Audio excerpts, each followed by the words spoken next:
we see the Spirit of God within you, guiding, protecting, and prospering you always. Yay, and so it is. Thank you. All right. Exciting things, rites of passage. They say that young people, really, their only rite of passage anymore is when they graduate from high school, or they pass from the passenger side to the driver's side when they get their driver's license. But there's only a few rituals of rite of passage for our young people. All right, so today we're talking about love. Fred is almost 40 years old and still single. So one day his friend asked him, he said, can't you find a woman that's good enough for you? And he said, well, actually, I found a lot of women that I would marry, but when I bring them home to meet my parents, my mother never likes who I bring home. He said, well, here's an idea. Find a woman who's just like your mother, and then she'll agree. So a couple months go by, he comes back, Fred's married. He says, how did all that work out? He goes, well, he's a little bit kind of frowning and everything. He says, I did meet a woman, she's wonderful, she's perfect. I brought her home to meet my mother, and my mother loved her. And he said, so what's the problem? My dad doesn't like her. My dad doesn't like her. What is that, for gosh sakes? If she's just like your mother, you're with me on that one, right? You're following everything that's going on. Somebody's glasses are up here after the service. I don't know whose they might be. All right, so the quest for love. The quest for love. I'm sure many of you are familiar with Paul's recitation of love in 1 Corinthians, where he sums up the qualities of love. I want to remind us of it. You hear it a lot at weddings, right? Because it talks about love. If I speak, and this was kind of interesting because this was read at my mother's funeral. And I had been working in Costa Rica, and she passed away. And it took me 19 hours to get from San Jose, Costa Rica back to Roseville. The way the flights were, it was Christmas time, everything in the Hispanic countries shuts down. You can't get a flight, so I flew from Costa Rica to Managua, Nicaragua, to Belize, to Houston, to Sacramento, 20 hours, 19 hours. Anyway, and I get there, and I had a wonderful relationship with my mother. There was no love lost between us. There was no incompleteness when she passed. But my brother and I was the analytical child. My brother, remember last week we talked about, he was the artist and the love piece and all that. And I was more the child. So the minister just says he's going to finish the sermon on, or the sharing about my mother's life. And he said, this is for everyone here, Hazel's final words to each of you. And he reads this. And I'm thinking, what is it that my mom's mystically trying to say to me in her final words? And it was chapter 13. If I speak in the tongues of men or of angels, but I have not love, I am only a resounding gong or a clanging cymbal. And I could feel myself in that. I have a lot of words. If I have the gift of prophecy, and I can fathom all mysteries and all knowledge, and if I have a faith that can move mountains, but do not have love, I am nothing. If I give all I possess to the poor and give over my body to hardship that I may boast, but do not have love, I gain nothing. Then he goes on to say, love is patient, kind, doesn't envy, doesn't boast, is not proud, it does not dishonor others, it is not self-seeking, it is not easily angered, it keeps no record of wrongs, no scorekeeping. Love does not delight in evil, but rejoices with the truth. It always protects, always trusts, always hopes, always perseveres. Love never fails. So we have this recitation of all these qualities of love. But what he says, if you do not have love, you are nothing. He doesn't dally around with that. He doesn't talk about it simply, very emphatically. If you have not love, you are nothing. He doesn't say that without love you're going to have difficulties. He just says pretty bluntly, without love you are nothing. Did you ever think about that? Without love you are nothing. He helps us understand that the whole concept of love is so much more than our feelings, than our senses, than sexual involvement. It's just way more than all of that. Yet in our quest for love, to feel love, to feel that we are loved, to feel love inside of ourselves, the common viewpoint is that everybody needs love, that it's vital, but tagged on to that is it's vital that we find someone to love us. We find someone where we can feel loved. And if we find that one, then we have enough love in us that we can give it to other people. We can flow it out because we're receiving it and we're being filled up by this person or this experience, and then we can give it out. For many people, life is a long quest for love, and they're always looking out there for love. Oh, I'm just going to look across the crowded room, and there he's going to be. And it's just after that, my life is going to be filled with love. But it doesn't, Eric Butterworth says, it doesn't work that way. Many feel that love comes easily once they're in love with someone. They find the right person to love or be loved by. But if we don't find someone who gives us love, or we can feel that exchange of love, then we feel empty. So this isn't what love is at all, Eric says. I have a slide for this. He said, we've been misled that our greatest need is to be loved, because it suggests that love is a commodity rather than a cosmic process of the divine flow moving in and through us. You can feel love inside yourself, and it's just, you step into the stream, right? Love is a completeness of life. Teilhard de Chardin, the Jesuit priest, says, he refers to love as the totalization of life. And the heart is the sanctuary of the divine. The sanctuary of the divine. John O'Donohue, one of my favorites, in Bless the Space Between Us, he says, let me find it here.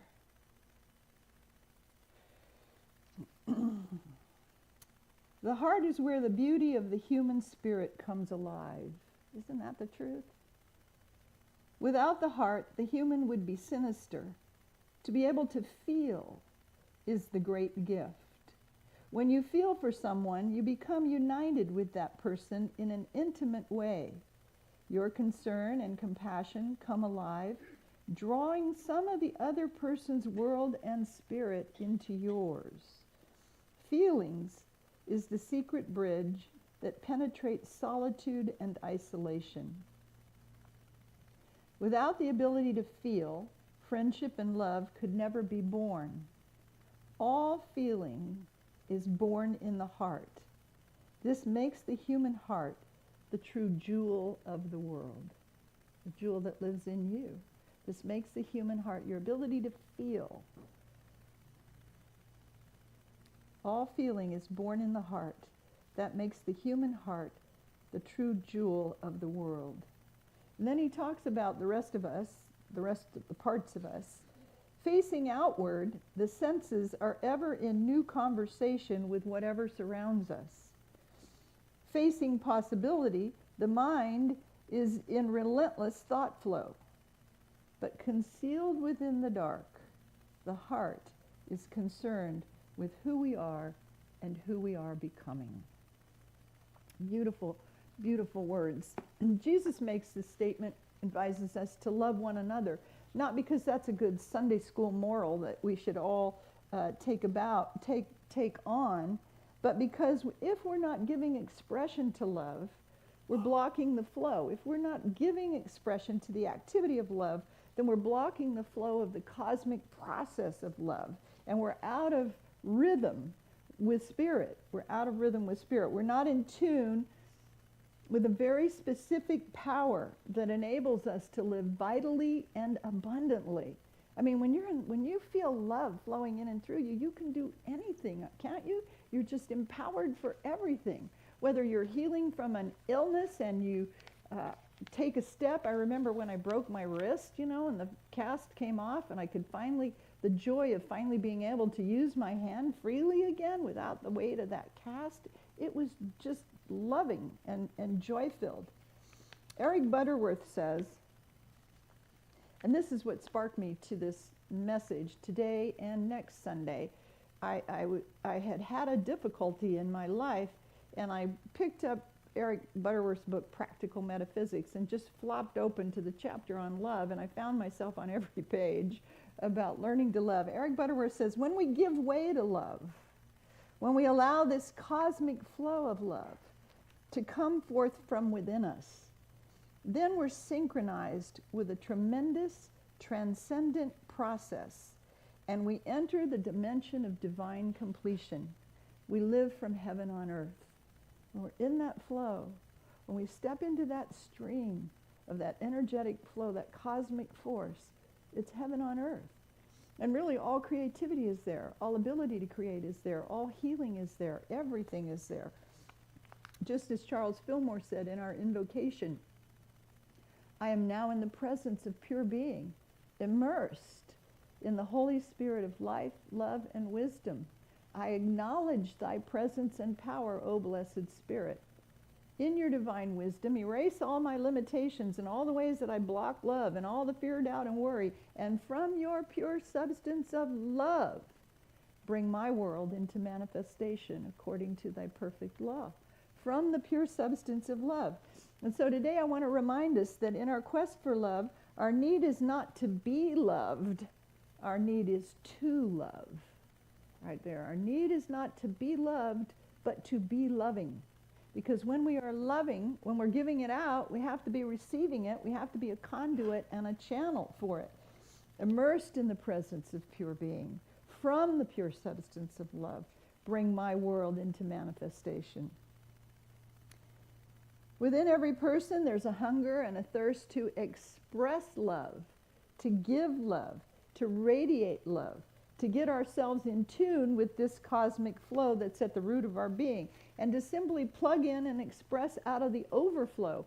God is sourcing us all the time with love. It's eternal, it's everlasting, it's all pervasive. And then we give that love out of the overflow that's not dammed up in it, but wells up in us. We have a hunger and a thirst for that ability, but we don't often understand the process, that it fills us and then we radiate it out. So we go about looking for love out there, for someone to give it to us so we can feel it, when in reality it's downloading from Spirit moment by moment. Again, Father O'Donohue, he says, let me find it here.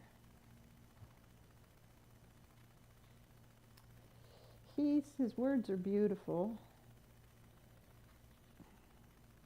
Because the mind is always engaged with whatever is happening now, it often forgets who we are. The heart never forgets. The heart never forgets. Everything of significance is inscribed there. The heart is the archive of all our intimate memory. Doesn't he write beautiful words? The heart is the archive of our whole life, really. What is truly felt leaves the deepest inscription. Each of us carries the book of our life inside our heart. Isn't that the truth? Such a wonderful way to hear it. Each of us carries the book of our life inside our hearts.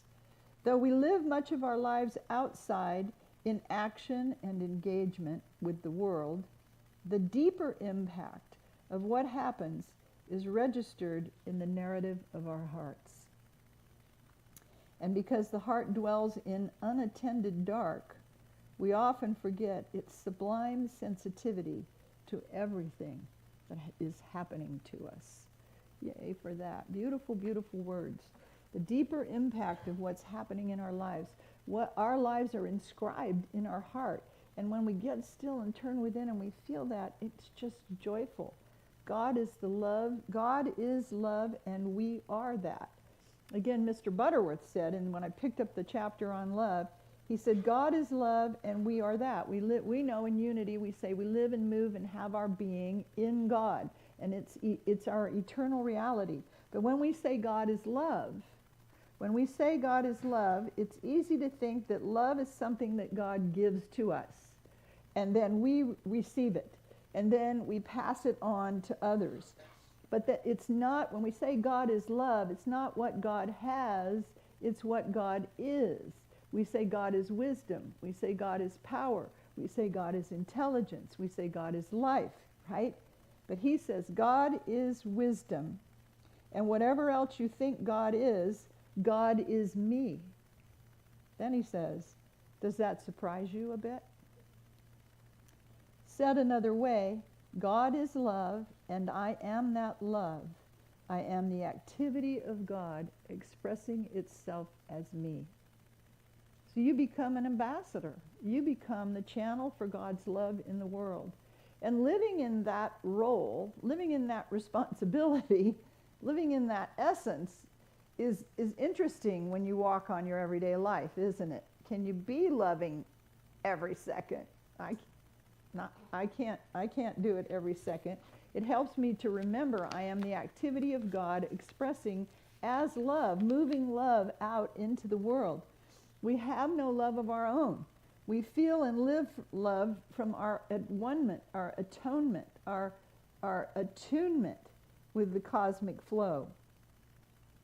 So we find that the greatest need in our lives is giving way to love, to just getting the little self of us. Don't get the little me out in front of the big I, but it's giving way to love, getting ourselves in the flow of the cosmic love. It's not the need of being loved by people so that people can give us this commodity. Love isn't a commodity. It's not anything that we exchange. Love is to touch deep inside of ourselves, the spring of our nature, to step into that stream that's always there, always flowing, always eternal. Eternal. And then when we turn ourselves away from it, or we shut ourselves down from it, or we just close ourselves off from it with negative thinking or feelings of frustration, we get out of that flow. But you're created in love. And there's no absence of love anywhere, ever, ever, ever, ever. There can be a frustration of it. We can get frustrated. We can block it off. We can step out of the stream. We can shield ourselves from that flow. But there's never an absence of it. Jesus says that's like hiding your light under a bushel. You're not allowing your light to shine. You have within you right now all the love in the universe. Think about that. At the point of you, all the love of the universe is landing. You have enough love. You have enough centering energy to love every person and every situation. And there's no strain and no drain in loving.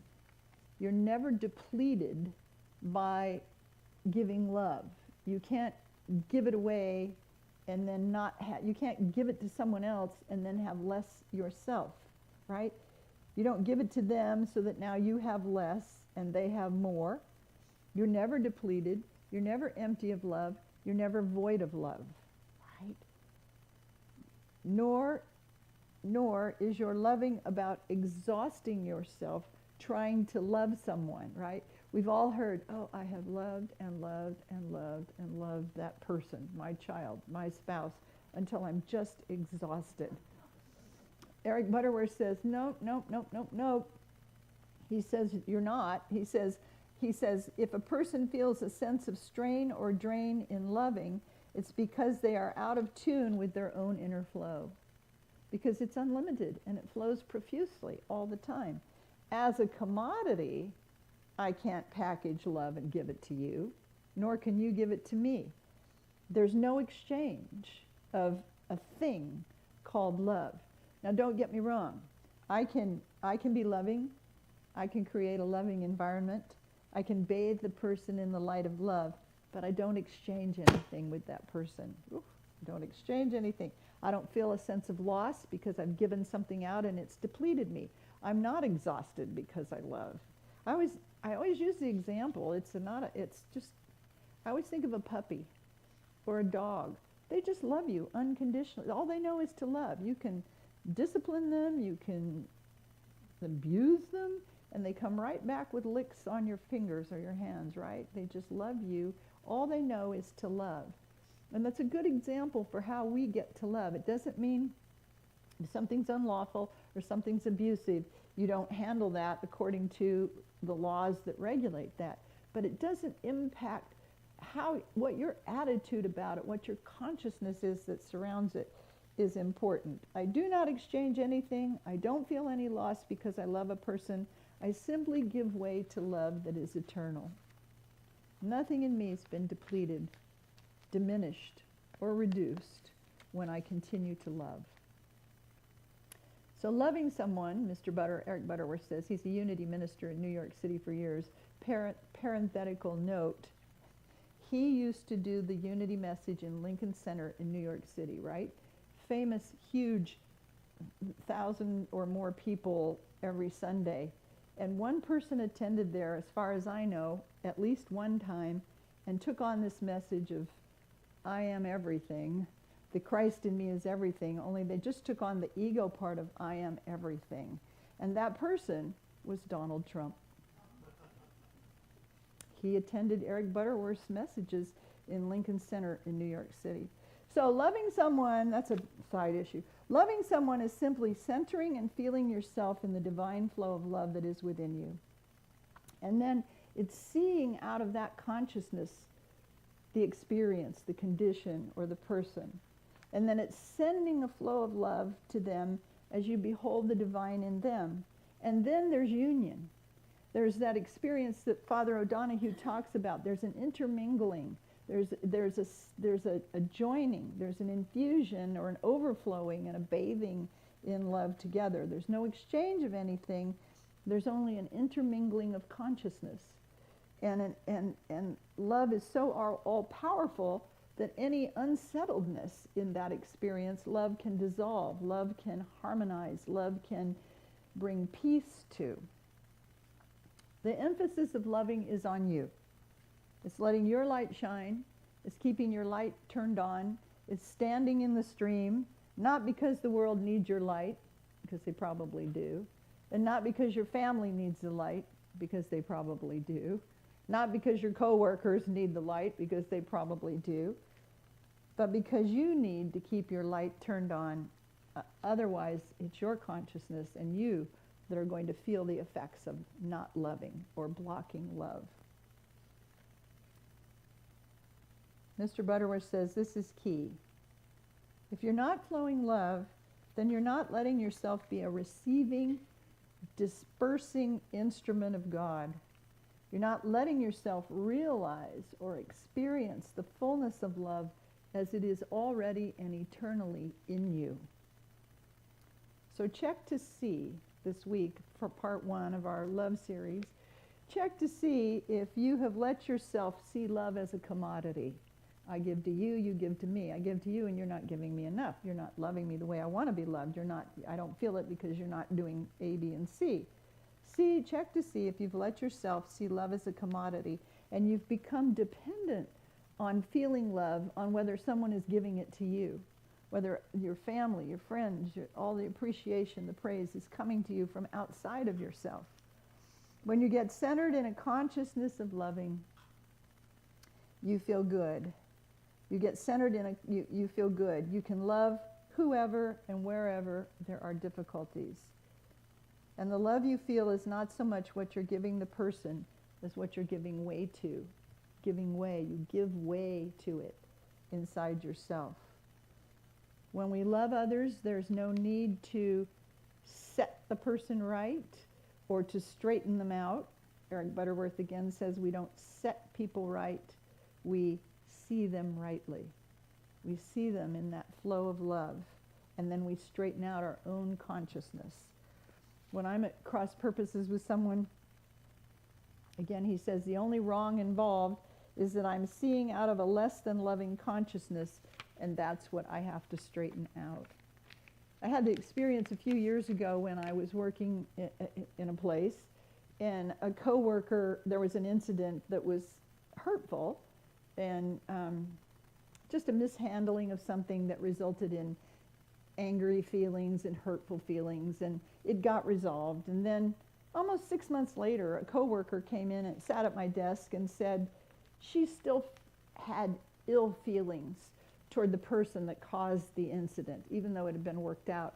And I had to admit to myself, so did I. I was still carrying the unsettledness, that the incident that occurred, it didn't seem like the person took responsibility, that this particular coworker liked to blame everybody for everything and never took responsibility and just deflected any awareness of how they might show up in the experience. And so my friend said, I don't trust this person, I can't feel good about it. And we both agreed that's not who we are. That's not who we are in love. And the lack of trust and the apprehension around the person to not be friendly even to the person because we just couldn't we didn't feel we could trust how they might, I don't know what, sabotage things or misunderstand things. And so we both agreed that it wasn't about the other person, it was about how we were attuned to love. And then I could see through the eyes of love that it was my own consciousness that was holding me hostage to not loving, to blocking the flow of love, not just toward this person, but blocking a flow of love for any part of my life. And so I work, as we know in Unity, to pray about it and work in consciousness to infuse love into the situation. And I have to say it didn't change. It didn't change instantly. It took a great deal of time to turn that ocean liner, to change that. In my consciousness, I always say I'm making a U-turn with an ocean liner, not a speedboat. Sometimes when we're trying to love somebody, that's what it feels like, making that, give way to love. No need to set people right or straighten them out. See them rightly and straighten out your own consciousness. When an environment of love is created, the totality of all love becomes possible. And that's all we can ever do in our relationships with other people, is to create an environment of love in which we are love and we are loving. One of my lines that I like is, you cannot let someone else's closed heart tempt you to close your own, right? You can't let someone's seeming sleeping consciousness not tempt you to not stay awake in your own consciousness, right? Seeing in love and being seen in love through the eyes of love. I think many people must have felt that when they looked on Jesus and Jesus looked on them. I think there was that exchange, there was that pure stream of love that when they looked on Jesus, he didn't really do any healing. He just radiated the love so fully and profoundly that they saw themselves reflected in the purity of that love, and it healed them. So there's nothing to fear in loving. And we're a loving congregation, right? I invite you to stay centered in that cosmic flow of love and know that in your love center there's security, there's nothing to fear, there's freedom to be who you are, to be the real you. There's freedom from harm, freedom from difficulties, freedom from all confusion, so that you can love freely. Don't be afraid to love. Well, what will they think? Or if I blah, blah, blah. Let all of that go. Just step into that stream and love freely. Our closing affirmation we have is what Eric Butterworth said. God is love and I am that love. I really want us to take hold of that this morning, to see ourselves as love, not just loving, but God is love and I am that love. I am the activity of God expressing itself as me. Let's affirm it. God is love and I am that love. I am the activity of God expressing itself as me. Yes, so it is. Next week is part 2 on love, in the environment created by seeing with love. And I want to give a shout out to Father's Day. Mike Mason is going to be our guest speaker, and his topic is Heroes, Dads, and Their Superpowers of Encouragement and Comfort. June 23rd, I'm doing Holy Forever, which is an experiential opportunity here in the sanctuary to create the mysticism of forgiveness, and so that heals. So if you've got anything that you've been stored away or harboring or whatever that you want to have dissolved away, that's June 23rd. And the end of the month is the Aramaic translation of the Lord's Prayer, which again talks about, some of the translation is loose the cords that bind me. And so we want to work all month long. I want to see you here because it's going to be so exciting. All right, let's take this into prayer, our affirmation. God is love, and I am that love. I am the activity of God expressing itself as me.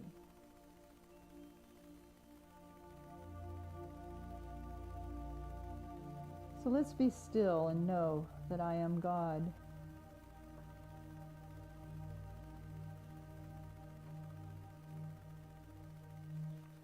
That I am love, the great I am.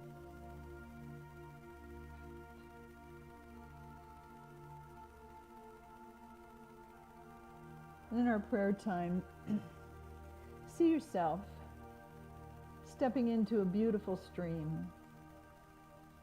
It's meandering, flowing gently. The water temperature is perfect. Take off your shoes and socks. And step in.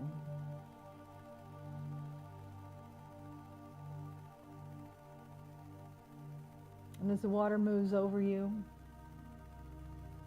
see it cleansing everything unlike love.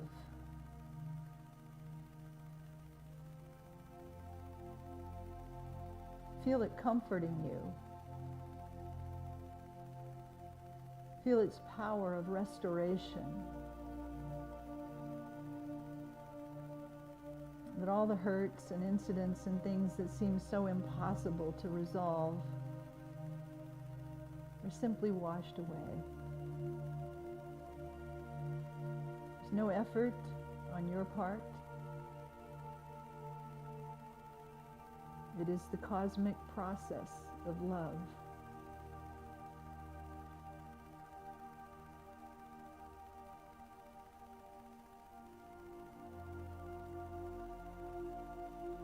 So take a moment in the silence to feel it washing over you. Washing in and through you.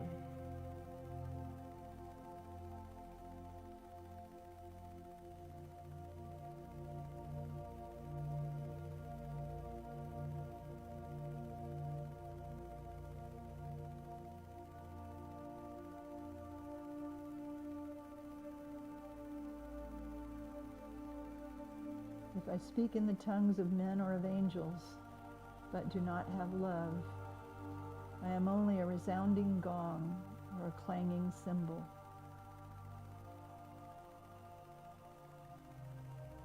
If I have faith to move mountains, but do not have love, I am nothing.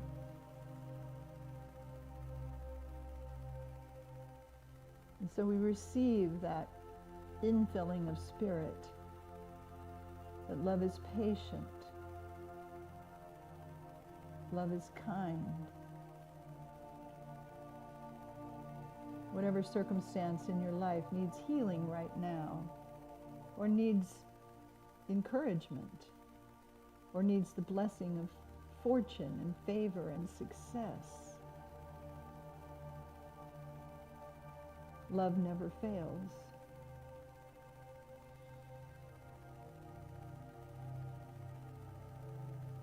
Love does not envy, it doesn't boast, it isn't proud. It doesn't dishonor others.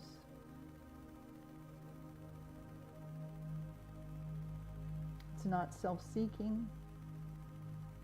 It's not easily angered. There's no scorekeeping, no record of wrongs, not even for yourself. A list of all the ways you don't get it right or aren't enough. Love has none of that.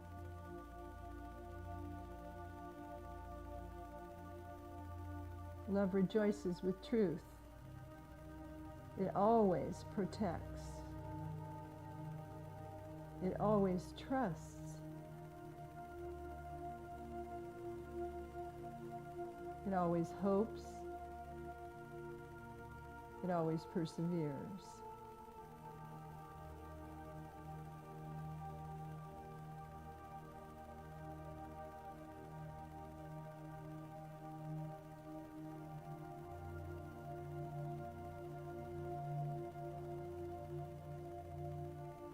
now we know in part, but when completeness comes, when love comes, what is in part disappears, and there is union, holy union.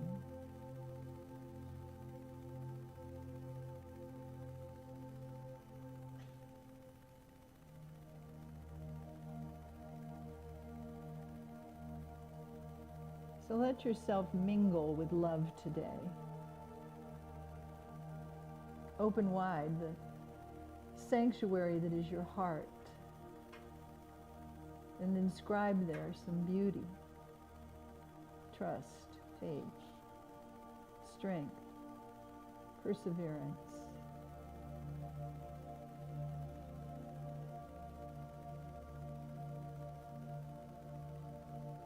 Knowing that as you step into that stream, you are blessed. And all things conform themselves to the perfection and the radiance of the Christ.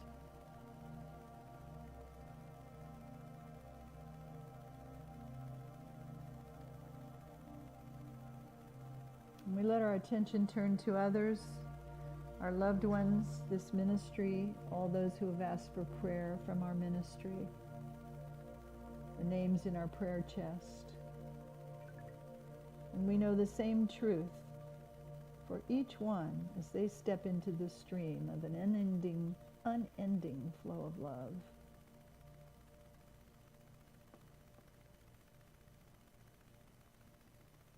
You are loved and you are blessed.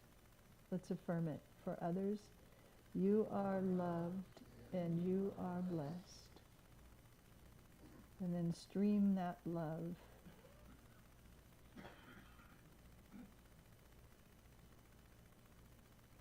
And for this time of being together in love, in the sanctuary heart of our ministry, we give thanks in the name and the nature of the Christ Spirit that flows in each one of us. And together we all say, Amen.